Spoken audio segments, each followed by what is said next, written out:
Berita duka atas meninggalnya Paus Fransiskus telah diumumkan oleh Vatikan. Ia meninggal pada pukul 7.35 pagi waktu setempat. Ketika dunia kehilangan Paus Fransiskus, tajuk berita berbicara tentang sejarah, warisan, dan kepemimpinannya. Namun, jauh dari Vatikan, di balik kamera dan di luar sorotan, seorang wanita duduk dengan tenang dalam duka. Bukan sebagai anggota gereja global, tetapi sebagai saudari. Maria Elena Bergoglio, saudara kandung termuda dari Paus Fransiskus dan satu-satunya yang masih hidup, telah diam selama bertahun-tahun. Sementara saudara laki-lakinya memimpin lebih dari 1 miliar umat Katolik dengan kerendahan hati dan keanggunan. Ia tetap menyendiri, tidak pernah mengejar perhatian, dan tidak pernah berbicara sampai sekarang. Namun, setelah meninggalnya saudara laki-lakinya, Maria Elena akhirnya memecah kesunyiannya. Apa yang ia ungkapkan membuat dunia menangis. Ia tidak meninggalkan kita dengan kekayaan, katanya. Ia meninggalkan kita dengan sesuatu yang lebih dalam. Dan itulah mengapa kita menangis. Ini bukan cerita tentang emas atau rekening bank tersembunyi. Ini tentang jenis kekayaan yang tidak dapat Anda hitung. Surat, pengorbanan, rasa sakit yang sunyi, dan cinta yang tak terucapkan. Ini adalah tentang seorang saudara yang menyerahkan hidupnya untuk gereja dan sebuah keluarga yang telah meninggalkannya jauh sebelum dunia mengenal namanya. Dari perjuangan masa kecil mereka di Buenos Aires, hingga saat ia meninggalkan rumah untuk mengikuti panggilannya, ada patah hati karena harus berbagi dia dengan dunia. Ini adalah kisah manusia di balik mahkota paus dan kekayaan yang ditinggalkannya. Ini bukan seperti yang Anda harapkan. Ini adalah warisan Jorge Mario Bergoglio dilihat dari sudut pandang orang yang paling mengenalnya. Tetaplah bersama kami. Anda akan mendengar cerita tentang Paus Fransiskus yang mungkin belum pernah Anda dengar. Saudara kandungnya yang pendiam, Maria Elena, akhirnya memecah kebisuannya. Selama bertahun-tahun, Maria Elena Bergoglio tidak mengatakan apa-apa. Sementara saudara laki-lakinya berdiri di balkon di Roma, melambai kepada jutaan orang dan berbicara kepada para pemimpin dunia. Ia tetap bersembunyi di rumahnya di Buenos Aires, Argentina. Tenang, rendah hati, dan tak terlihat. Namun sekarang, setelah kematian saudaranya, kesunyian itu berakhir. Dalam sebuah wawancara yang bernada lembut, Maria Elena mengatakan sesuatu yang belum pernah ia katakan sebelumnya. Ia membuka diri, berbagi cerita tentang pria sejati di balik jubah kepausan. Apa yang ia ungkapkan tidak hanya menyentuh, tetapi juga memilukan. Bagi dunia, dia adalah Paus Fransiskus, katanya. Tapi bagiku, dia adalah Jorge, saudara laki-lakiku, pelindungku. Tumbuh di rumah kelas pekerja kecil di Buenos Aires, keluarga mereka berjuang tetapi tetap dekat. Jorge adalah putra tertua setelah saudara laki-laki mereka, Alberto, meninggal. Tentu saja, ia menjadi pemimpin, mengurus semua orang, terutama setelah ayah mereka meninggal. Maria ingat bahwa dia bukan selebriti. Dia bukan orang suci. Dia hanya kakak laki-laki yang membacakan cerita pengantar tidur dan mengajarinya berdoa. Namun, seiring berjalannya waktu dan dunia mulai melihat Jorge sebagai tokoh suci, Maria Elena tetap di belakang layar karena pilihannya. Saya ingin dia fokus pada gereja dan tidak khawatir tentang saudara perempuannya di rumah, jelasnya. Tetap saja, jarak itu menyakitkan. Bahkan saat dia naik di gereja sebagai seorang Jesuit, kemudian seorang uskup, lalu uskup agung Buenos Aires, Maria Elena menyaksikan dari jauh dengan bangga, tetapi juga sakit di dalam. Dia menghormati panggilannya, tetapi itu tidak menghentikannya untuk merindukan saudara laki-laki yang biasa berbagi tawa dengannya di dapur. Orang yang akan menyelinap keluar untuk bermain sepak bola dan mengatakan padanya, "Jangan beritahu Mama. Kita kehilangan privasi. Hidup kita berubah dalam semalam," katanya tentang pemilihannya sebagai paus pada tahun 2013. Setelah itu, dia milik dunia. Tapi sekarang, dia telah pergi. Maria Elena merasa sudah waktunya dunia mengetahui kisah yang sebenarnya. Bukan hanya tentang seorang paus, tetapi tentang seorang pria yang memberikan segalanya, termasuk dirinya sendiri. Dia mengatakan bahwa kekayaannya bukan dalam bentuk uang atau barang, melainkan dalam cara dia membuat orang merasakan apa yang dia tinggalkan di dalam hati mereka. Dia memberikan hidupnya untuk orang lain, dan sekarang dia juga memberikan kebisuannya. Karena terkadang, warisan yang paling hebat bukanlah yang dilihat dunia, melainkan yang diingat oleh orang-orang yang mengenalmu terlebih dahulu. Dan bagi Maria Elena, warisan itu sepadan dengan setiap tetes air mata. Lalu, apa sebenarnya yang ditinggalkan Paus Fransiskus dan mengapa itu membuat saudara perempuannya menangis? Lahir di Buenos Aires pada tahun 1936, George Mario Bergoglio adalah putra dari migran Italia yang melarikan diri dari Italia yang fasis. Ayahnya bekerja di rel kereta api. Dia adalah seorang pejuang dari lahir. Ketika dia berusia 21 tahun, infeksi membuat sebagian paru-parunya harus diangkat. George lulus sebagai teknisi kimia. Pekerjaan pertamanya adalah sebagai petugas kebersihan dan penjaga bar sebelum memilih jalan menuju imamat. Dia ditabiskan pada tahun 1969 dan kemudian menjadi uskup agung Buenos Aires. Pada tahun 2001, dia diangkat menjadi kardinal oleh Paus Yohanes Paulus II. Dia memegang beberapa posisi administratif penting, sebelum pada tahun 2013 rekan-rekan kardinalnya memilihnya sebagai pemimpin 1,3 miliar umat Katolik di dunia. Mengambil nama Fransiskus sebagai pelindung hewan dan penolong orang miskin, Paus Fransiskus dikenal karena hidupnya yang sederhana. Tidak ada tahta emas, tidak ada jet pribadi, dan tidak ada apartemen mewah di Vatikan. Ia memilih wisma tamu daripada istana kepausan. Ia memakai sepatu biasa dan membawa tasnya sendiri. Ke dunia luar, ia tidak memiliki apapun. Namun, setelah kematiannya, sesuatu yang mengejutkan terungkap. Ia meninggalkan kekayaan bukan dalam bentuk uang, tanah, atau kemewahan, tetapi dalam sesuatu yang jauh lebih kuat, pengorbanan, cinta, dan warisan. Ia tidak meninggalkan kita warisan yang dapat Anda sentuh.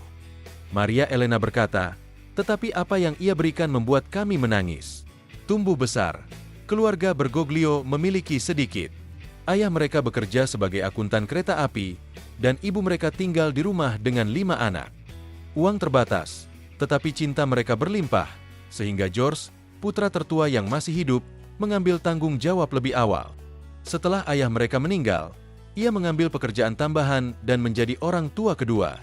Gajinya membantu menghidupi makanan di meja makan. Kekuatan George menyatukan keluarga. Kami tidak mengetahuinya saat itu, kenang Maria.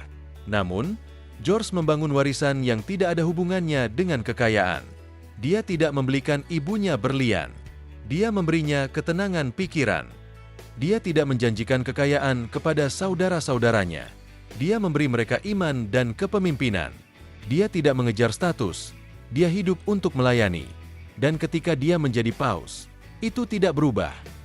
Tetapi setelah kematiannya, Maria Elena akhirnya membuka laci tempat dia menyimpan surat-surat selama puluhan tahun.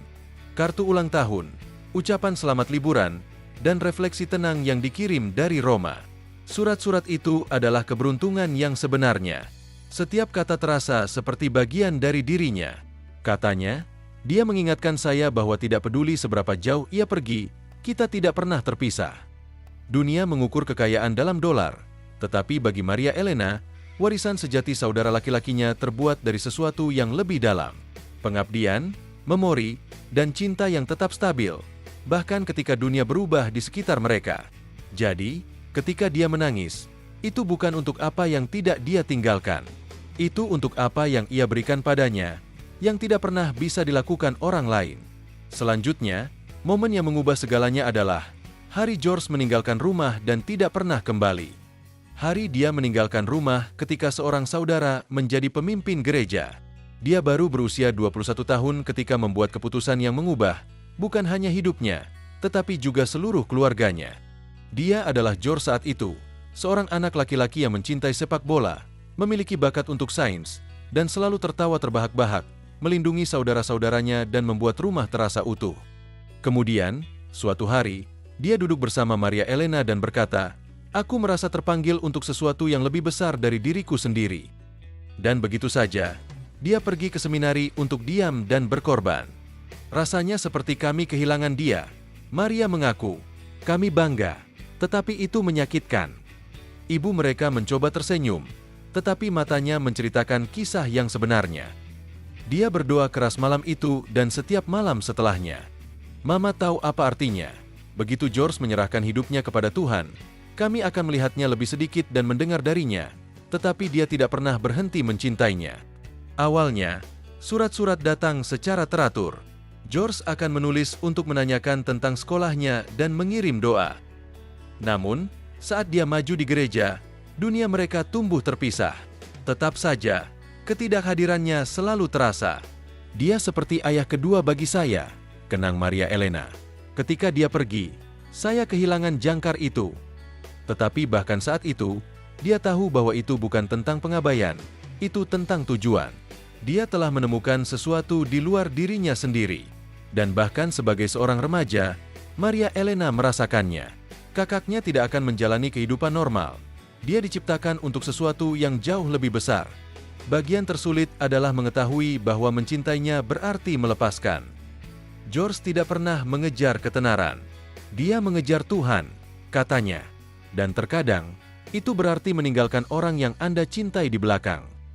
Apa yang dia korbankan hari itu lebih dari sekadar rumahnya. Dia menyerahkan ulang tahun, makan malam, tawa, dan saat-saat biasa, dan sebagai gantinya, dia memberi dunia seorang pemimpin. Selanjutnya, apa yang dilakukan sisanya? Pengorbanan keluarga untuk mendukung jalan George dan harga apa yang mereka bayar? Dengan diam-diam, mereka mengorbankan kenyamanan untuk keuntungan gereja. Orang-orang sering berbicara tentang pengorbanan Paus Fransiskus, tetapi sedikit yang pernah bertanya apa yang dikorbankan keluarganya. Ketika George masuk seminari, bukan hanya hidupnya yang berubah, itu adalah milik semua orang. Rumah mereka menjadi lebih sunyi. Meja mereka berkurang satu kursi. Ibu mereka lebih sering menangis. Kami mendukungnya. Tentu saja kami melakukannya, kata Maria Elena. Tetapi tidak ada yang mempersiapkanmu untuk betapa sepinya itu. Ketika ayah mereka meninggal, George telah melangkah maju. Dia menjadi cahaya penuntun, seorang penolong. Jadi, ketika dia pergi, cahaya itu meredup. Dia selalu menjadi perekat keluarga. Ketika dia pergi, kami tidak berantakan, tetapi kami merasakan keretakannya. Namun, mereka tidak pernah berhenti mendukungnya. Mereka menyimpan setiap surat, setiap foto, dan setiap artikel yang dipotong dari koran. Dan ketika dia terpilih menjadi paus, mereka bersorak dan menangis. Itu adalah hari yang paling bahagia dan paling menyedihkan sekaligus, Maria mengakui. Anak laki-laki yang pernah berlari melewati genangan air bersama kami kini menjadi paus. Dan kami tahu kami tidak akan pernah benar-benar mendapatkannya kembali. Ketika bintang Paus Fransiskus bersinar, keluarga itu menghadapi tekanan. Wartawan mengetuk pintu, dan kritikus menulis berita utama. Setiap rahasia keluarga siap dibedah. Namun, Maria tetap diam sampai sekarang. Kami memberikannya ke dunia. Itu adalah persembahan kami, dan itu datang dari cinta. Dia ingat kata-kata ibunya, dia bukan hanya milik kita lagi, dia milik Tuhan. Di tahun-tahun berikutnya, ketika skandal datang dan politik berputar-putar, keluarga Bergoglio tetap kuat, dengan tenang membawa beban emosional karena berhubungan dengan ikon global. Kami menangis secara pribadi, tetapi kami selalu percaya padanya, karena di balik setiap pria hebat, seringkali ada keluarga yang memberi lebih dari yang pernah dilihat siapapun. Dan bagi keluarga Bergoglio, pengorbanan terbesar bukanlah kehilangan George. Itu adalah mengetahui bahwa mereka tidak akan pernah bisa benar-benar mendapatkannya kembali. Selanjutnya, apa yang sebenarnya ditinggalkan Paus Fransiskus setelah kematiannya, dan mengapa itu membuat air mata berlinang di mata saudara perempuannya? Warisan tersembunyi apa yang ditinggalkannya? Paus yang dicintai telah meninggal, dan umat Katolik di seluruh dunia sedang berduka untuknya. Selama beberapa minggu ke depan, tradisi kuno yang hikmat akan dimainkan. Vatikan sekarang memasuki periode pagi 9 hari. Beberapa misa akan diadakan, dan tubuh Paus Fransiskus akan diberkati.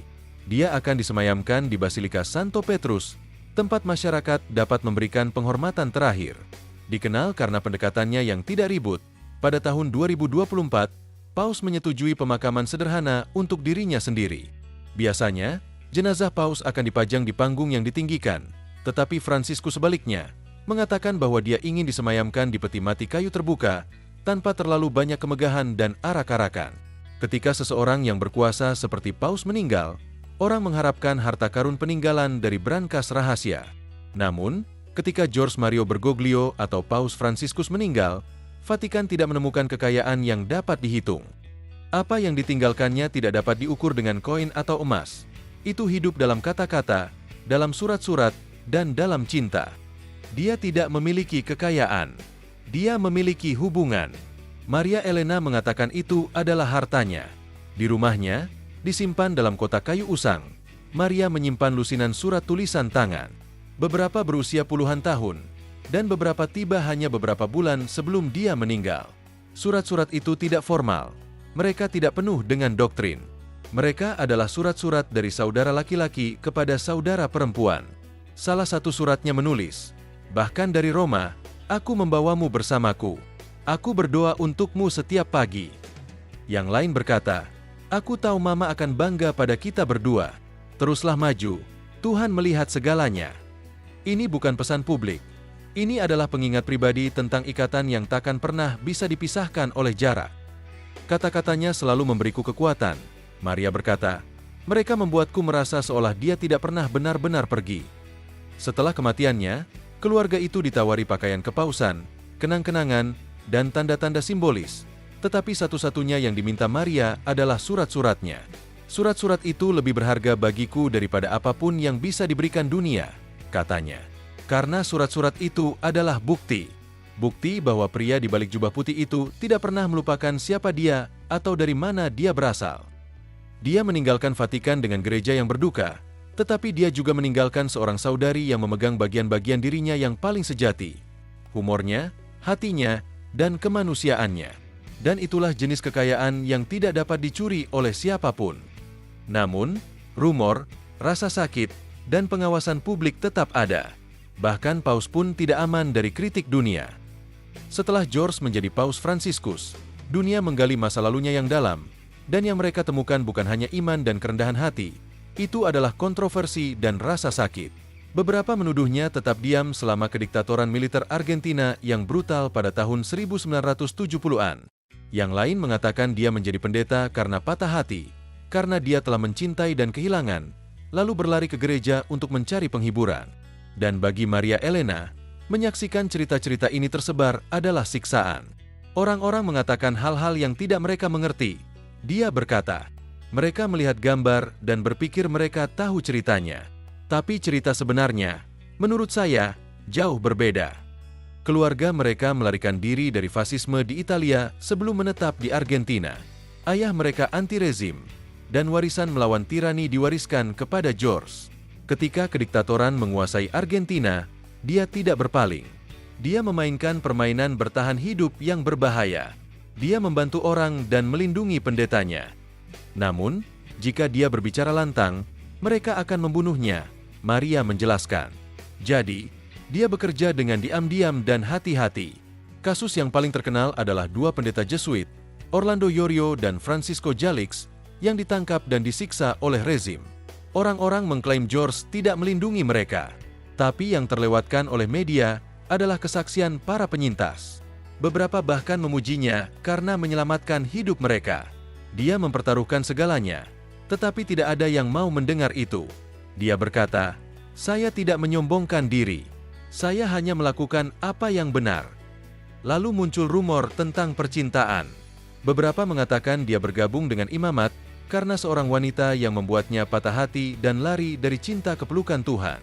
Maria menyebutnya omong kosong. George merasakan panggilannya sebagai remaja, jauh sebelum semua itu. Dia berkata, "Saya tidak meninggalkan cinta, saya berlari menuju cinta yang lebih besar, Tuhan." Selama bertahun-tahun, Maria tetap diam. Dia tidak membelanya di depan umum dan membiarkan dunia berpikir apa yang diinginkannya. Namun, setelah kematiannya, dia merasa perlu untuk berbicara, tidak hanya untuknya tetapi juga untuk kebenaran. Dia tidak sempurna, dia manusia, tetapi dia tidak pernah lemah, tidak pernah palsu, dan tidak pernah diam karena alasan yang salah. Ketika saudaranya menjadi paus, sorotan lampu menyinari seluruh keluarga. Beberapa orang lari darinya, tetapi Maria berdiri diam, berduka dalam diam. Sekarang, dia siap untuk meluruskan catatan. Selanjutnya, dia mengungkapkan sesuatu yang lebih pribadi. Kata-kata terakhirnya padanya, surat-surat terakhir, kata-kata terakhir seorang saudara. Terkadang, harta karun terbesar ditemukan dalam amplop yang terselip di laci, dibungkus dengan pita pudar. Maria Elena menyimpan segepok surat. Itu bukan siaran pers Vatikan atau proklamasi kepausan. Itu adalah catatan tulisan tangan dengan tinta di atas kertas dari George, saudaranya, yang terakhir datang beberapa minggu sebelum kematiannya. Itu singkat, katanya, tetapi mengatakan segalanya. Dalam pesan terakhir itu, Jorge menulis, "Tubuhku lelah, tetapi hatiku kuat. Dan kamu, Elena, selalu menjadi bagian dari kekuatan itu."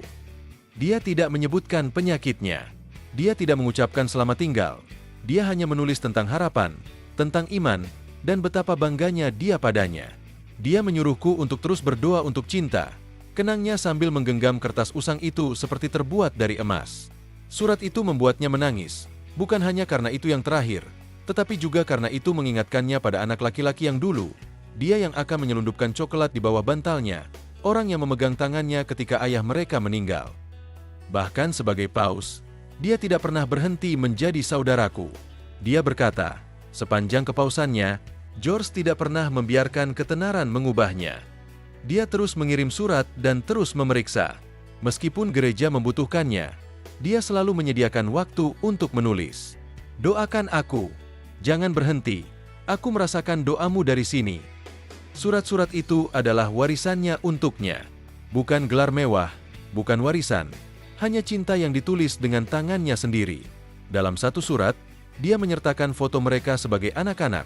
Maria menyimpannya di meja samping tempat tidurnya. Di surat lain, dia mengirim bunga kering dari Taman Vatikan. Dia tidak hanya menulis, dia memberiku potongan-potongan dirinya, bisiknya. Dan dalam surat terakhir itu, dia menulis sesuatu yang tetap bersamanya sampai hari ini. "Tidak peduli apa yang terjadi selanjutnya, kamu akan selalu memiliki doa dan cintaku." Itu adalah hadiah terakhir George. Dan bagi Maria Elena, itu lebih berharga dari semua kekayaan di Roma. Selanjutnya, bab terakhir yang emosional. Bagaimana Maria membawa warisannya dan apa arti kematiannya yang sebenarnya bagi keluarga yang ditinggalkannya. Bukan hanya paus gereja, George adalah saudara kita selamanya. Bagi dunia, dia adalah Paus Fransiskus. Tapi bagi Maria Elena, dia selalu hanya George. Dan bahkan sekarang, setelah jubah putih dilipat dan lonceng Vatikan tidak bersuara, dia masih kakak laki-lakinya. Dia menyimpan lilin yang menyala untuk mengenangnya, bukan untuk paus, tetapi untuk anak laki-laki yang mengantarnya ke sekolah, orang yang memanggilnya Cinita dan memberinya keberanian ketika dunia terasa terlalu besar. Orang-orang berkata dia milik gereja, tetapi aku tahu dia selalu milik kita juga, katanya lembut. Dia merindukan cara dia mendengarkan, cara dia tertawa, bukan sebagai paus, tetapi sebagai seorang pria, seorang saudara. Sekarang, dia berpegang pada ingatannya melalui surat-suratnya, kata-katanya, dan nilai-nilai yang dia perjuangkan. Kebaikan, pelayanan, iman. "Aku tidak hanya kehilangan saudara laki-lakiku," katanya, "aku kehilangan pembimbing spiritualku." Dia mengakui terkadang dia berharap dia tidak pernah menjadi paus. Mungkin jika dia tidak dipilih, dia akan memiliki lebih banyak tahun bersamanya, lebih banyak percakapan, lebih banyak pelukan. "Terkadang aku berharap dunia tidak mengambilnya dari kita," katanya. "Tapi kemudian, aku melihat orang-orang yang dia bantu, kehidupan yang dia sentuh, dan aku tahu itu sepadan. Dunia mungkin tidak akan pernah sepenuhnya mengerti harga kepausan, kesepian, jarak, pengorbanan. Namun, Maria tahu, dan sekarang dia berbagi cerita mereka bukan untuk simpati, tetapi untuk kebenaran. Dia bukan hanya orang suci, dia adalah orang baik," katanya. "Dan aku ingin orang-orang mengingat itu." Bahkan sekarang, setelah dia pergi, Maria berkata dia masih merasakannya. "Terkadang, ketika aku berdoa, aku merasa seperti dia duduk di sebelahku, seperti dia masih di sini, berbisik, 'Jangan takut.'" Di dunia yang mengejar berita utama dan drama, kebenaran Maria menembus seperti himne yang tenang. Karena cerita ini bukan tentang kekayaan, bahkan bukan tentang agama. Ini tentang keluarga. Tentang seorang saudari yang mencintai saudara laki-lakinya lebih dari yang bisa dikatakan kata-kata. Tentang seorang paus yang tidak pernah berhenti menjadi kakak laki-laki. Dan tentang warisan yang tidak dicetak pada uang tetapi tertulis di hati. Dunia kehilangan seorang paus. Maria Elena berkata, "Tapi aku kehilangan George, dan aku tidak akan pernah berhenti mencintai."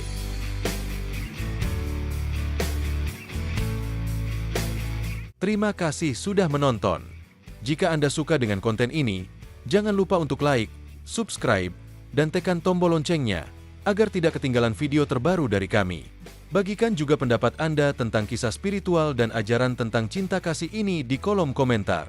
Sampai jumpa di video berikutnya.